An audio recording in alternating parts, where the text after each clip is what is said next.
Hi, I'm Evan Johnson, and this is my video journal number 1 for the Bacchae.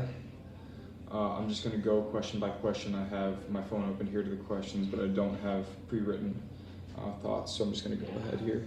So question 1 was, what did I notice, and what about the play was interesting, strange, revealing, or meaningful?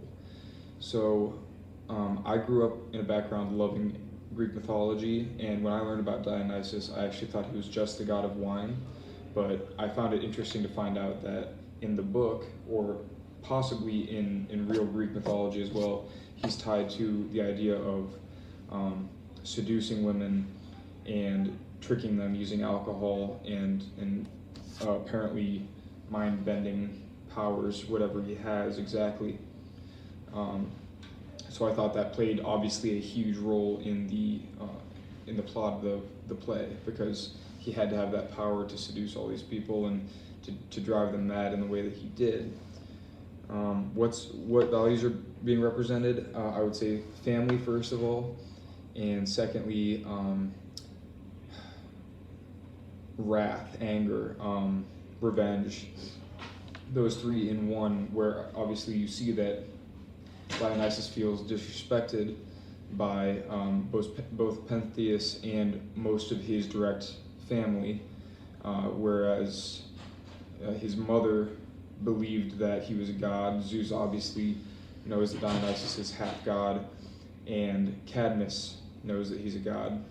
But anyway, the entire plot of the story was Dionysus going on a revenge trip against Pentheus and the rest of his family in the city of Thebes. The other, obviously, I said was family, and the divide between the family that believed Dionysus was a god and those who didn't was really split right down the middle, and you could tell easily who Dionysus trusted and believed and who he was out to get. Question 3, what was something that I circled while reading the play and that I didn't understand? So the word diarsis, I had no idea what that meant.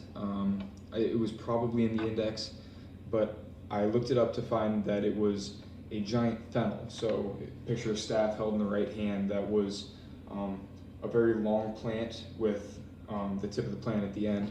But that really brought together the idea that Dionysus was a god that was very in tune with nature, and his followers were as well. Question 4, discuss how the Maenads are depicted. They are depicted as dressing very conservatively, and dancing in nature and being mad with this affection for Bacchus or Dionysus. And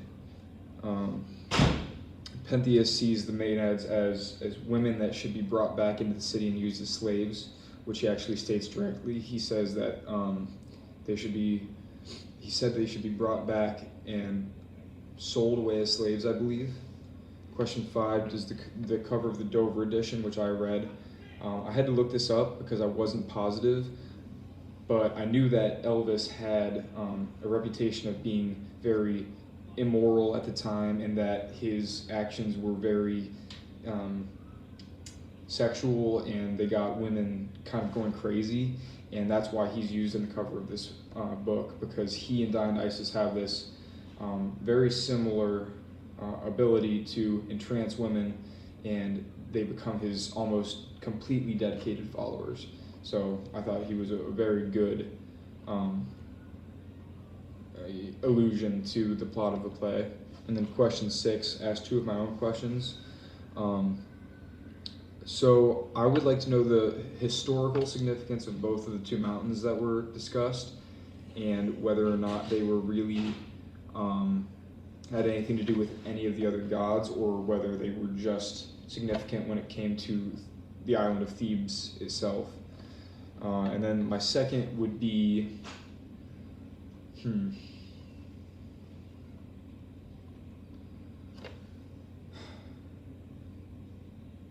I want to know, okay, so I want to know what the actual religion that's central to the story is. So not Greek like mythology itself, but obviously if they didn't believe in Dionysus, then what did they believe in? Because that is a big part of Greek mythology as a whole. So I don't know if that was really just kind of a parable about the power of Dionysus, or whether or not they're representing Greek mythology as being only partial and not whole during this time period, and they're adding in the story of Dionysus throughout this book. So that's all.